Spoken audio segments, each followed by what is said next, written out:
Ahojte, moje meno je Lukáš Richter a rád by som vám čosi povedal ohľadom Quick Response Manufacturingu, o metodike, ktorá môže pomôcť aj vašej firme v tejto neistej dobe. Keď sa pozrieme na dáta z Eurostatu, tak vidíme, že Slovensko niekoľko rokov už patrí medzi štáty, ktoré trpia jedným z najväčších poklesov industriálnej produkcie. Do toho je rôzna ťažká situácia geopolitická. Či už hovoríme o rôznych opatreniach, clách, obrovskom tlaku z Číny, či konfliktoch a problémoch napríklad v automotív. A to je ideálny čas, aby sme samozrejme využili benefity aj týchto konsolidačných opatrení. No a my teraz v tomto bode môžeme buď hrať stratégiu mŕtvého chrobáka, len trpieť a čakať so založenými rukami, čo bude ďalej, alebo môžeme proaktívne začať meniť veci, na ktoré máme vplyv, a to sú procesy v našich firmách. Aký môže byť na to návod? Tak v Quick Response sa snažíme skracovať priebežné doby výrazným spôsobom, často je to na polovicu. A je to kvôli tomu, že keď si predstavíte zákazku, ako príde od obchodníka cez celé TPVčko, plánovanie, výrobu až expedíciu, tak je to ako magnet. A čím tento magnet ide tou produkciou alebo tými kanceláriami pomalšie, tým viacej na seba nalepuje náklady a sú to častokrát réžie a rôzne iné neviditeľné negatívne, povedzme, že plytvania, ktoré vlastne spôsobujú predražovanie tejto zákazky a zároveň aj znižovanie efektivity firmy ako celku. Takže my sa snažíme skracovať tieto priebežné doby, a väčšinou na polovicu. To je ukážka z takej jednej z firiem, kde vlastne vidíme, že tá zákazka bola vo firme napríklad 34 dní, ale z toho ten produktívny čas bol iba pár hodín. Ako to robiť? Tu sú ukážky z niektorých firiem a prípadové štúdie, ktoré budem ukazovať aj na našom školení. Jednou z nich je prípadovka z firmy Chanel, ktoré robili francúzski kolegovia, kde bolo za cieľ výrazne skrátiť výrobu týchto luxusných zlatých gombíkov. A to bolo kvôli tomu, aby rýchlejšie dokázali ten gombík zhmotniť od tej prvotnej myšlienky cez prezentáciu až po dodanie do svojich predajní. Ten motív bol taký, aby ich nekopírovala Čína, a aby tú kolekciu rýchlo vypredali a za chvíľku, aby už bola tá kolekcia nová. Takže podarilo sa im to dostať na polovicu. Ukážem ako. Ďalším príkladom je iná referencia z firmy, ktorá vyrába takéto motory a prevodovky.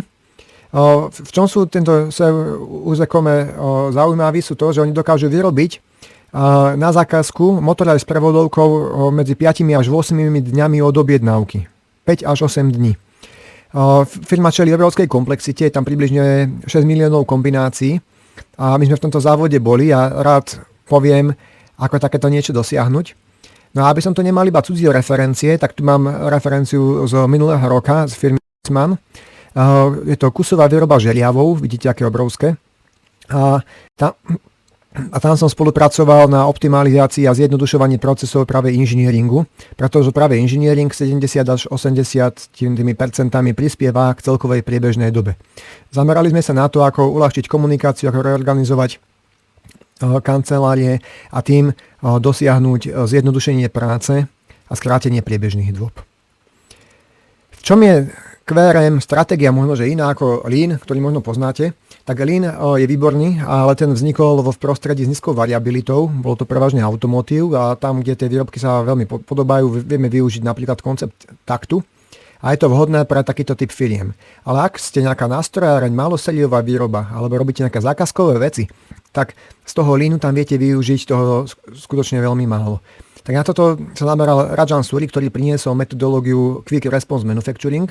Je to vlastne rastová stratégia zameraná na skrátenie priebežnej doby a tým pádom získanie nejakej pridanej hodnoty a možno, že vypýtanie si od zákazníka ďalších peňazí, pretože dokážeme mu flexibilne dodávať rýchlejšie veci. Je postavené na nejakých 4 pilieroch. Sila času, organizačná štruktúra, systémová dynamika a je to celofiremná stratégia. Podrobnejšie sa o tom budeme rozprávať na školení. V čom je taký rozdiel? Je napríklad v tom, že sa tam zameriavame na to, na meranie vôbec vyťaženia. A na tomto grafe je vidieť, že akýmkoľvek zvýšením vyťaženia vo výrobe, takže keď má tých zákazek veľmi veľa, akým sa výrazným spôsobom predĺžuje celá priebežná doba.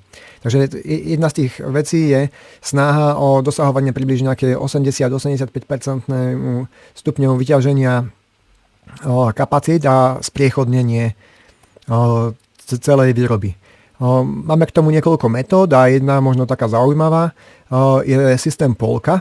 Je to niečo podobné ako Kanban, ktorý funguje ako signalizácia práve v zákazkových výrobách, a to takých, kde máte rôzne stroje, ktoré sú využívané na rôznych zákazkách. Tie zákazky majú rôzne doby trvanie, tie cyklové časy sa výrazným spôsobom menia, je to proste jednoduchý spôsob, ako synchronizovať a uľahčovať prácu. Keby som mal tak zosumarizovať celý Quick Response Manufacturing, tak je to prístup ku zákazkovým a malosériovým výrobám, kde sa snažíme tú prácu uľahčiť tak, aby tá zákazka prebehla tou výrobou čo najhladšie, ľudia sa zbytočne nenatrápili a od zákazníka aby sme si vypýtali viac. Máme možnosť robiť takéto vzdelávanie a práve tie základné princípy, to je jednodňové školenie, spolu môžeme absolvovať, tak ja dúfam, že sa tam uvidíme. Všetko dobré, súčasťou školenia bude aj medzinárodný certifikát a zároveň náš preklad knižky Rajan Suri Čas rozhoduje. Držte sa a majte sa pekne.